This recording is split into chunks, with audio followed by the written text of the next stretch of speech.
Flight বিপর্যয় এখন পর্যন্ত নাই এবং আমরা দেখতে পাচ্ছি যে প্রতিটি ফ্লাইটই সঠিকভাবে সঠিক সময়ে তারা পৌঁছে যাচ্ছেন। বাংলাদেশের কোনো হজ যাত্রীদের হজে যাওয়ার ক্ষেত্রে কোনো শঙ্কা নাই, সকলে ইনশাল্লাহ এবছর নির্বিঘ্নে হজে যেতে পারবেন। যে 6টি এজেন্সির ভিসা হয় নাই বলে ইতিমধ্যে প্রচারিত হয়েছে, আমরা ওই 6টি এজেন্সির সাথে বৈঠক করেছিলাম। তাদের কোথায় কী সমস্যা আছে সেই সমস্যাগুলি আইডেন্টিফাই করেছি, সেগুলি ম্যাক্সিমামে আমরা সলভ করে দিয়েছি এবং 6টি এজেন্সির ভিসা হওয়ার জন্য যত ধরনের সহযোগিতা আছে তা করে আমরা এখন ম্যাক্সিমাম ভিসা করে ফেলেছি। সামান্য কিছু ভিসা বাকি আছে। এখন আর কোনো শঙ্কা নাই, সমস্ত শঙ্কার অবসান হয়েছে। ভিসাগুলিও সব প্রায় হয়ে গেছে এবং তাদের যাওয়ার জন্য যে সকল প্রতিবন্ধকতা ছিল সেগুলিও দূরীভূত হয়েছে। এটা হাব এই ক্ষেত্রে একটা গুরুত্বপূর্ণ ভূমিকা পালন করেছে।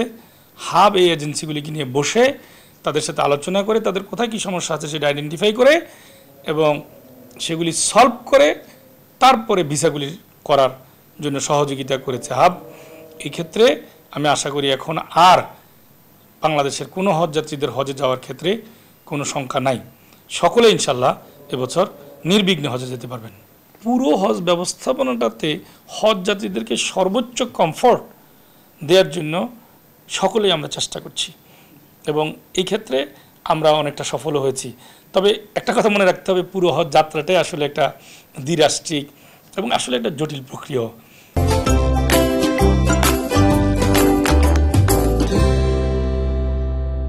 কখনো কখনো কিছু কিছু ক্ষেত্রে স্পেশালি সৌদি অংশে মিনা, আরাফা, মুজদালিফায় এটা কষ্টেরই, আসলে এই কষ্টটা মানতে হবে। এটা ইসলামের বিধানেও আছে যে হজের যে মূল কার্যক্রম সেটা কষ্ট, এটা জিহাদের সমতুল্য বলা হয়েছে।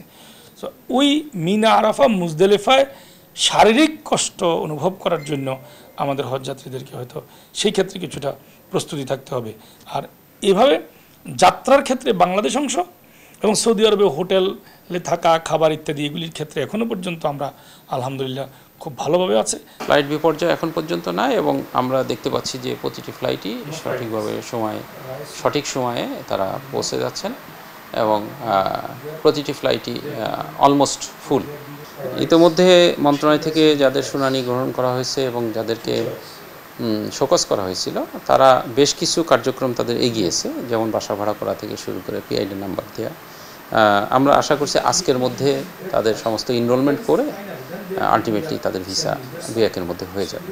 এখানে উদ্বিগ্ন হওয়ার কিছু নাই, প্রত্যেকটাই আইডেন্টিফাইড, প্রত্যেক হজযাত্রী ইনশাল্লাহ হজে যাবেন এবং যারা ডিফল্টার ছিল তারা নিজেরাই তাদের সমস্যাগুলো সামনে নিয়ে এসছেন এবং সমস্যাগুলো সমাধানের জন্য তারা চেষ্টা করছেন এবং এটা তারা নিশ্চিত করছেন যে তাদের যে প্রক্রিয়াগুলো বাকি ছিল, এখন যেহেতু অনলাইন সিস্টেম আসলে কোনো কিছু ইভেট বা ওভারলুক করার সুযোগ নেই।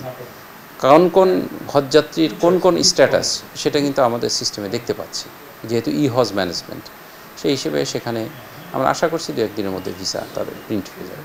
গাফলতি, লিঙ্গারিং করা অথবা অন্য যে কোনো কারণই হোক না কেন, সেই কারণটি কিন্তু আমরা আইডেন্টিফাই করে তাদেরকে শোকজ দিয়ে তাদেরকে শুনানি নেওয়া হয়েছে এবং তারা যদি এই কার্যক্রমটি অব্যাহত রাখে তাহলে কিন্তু তার বিরুদ্ধে কঠিন ব্যবস্থা নেওয়া হয়।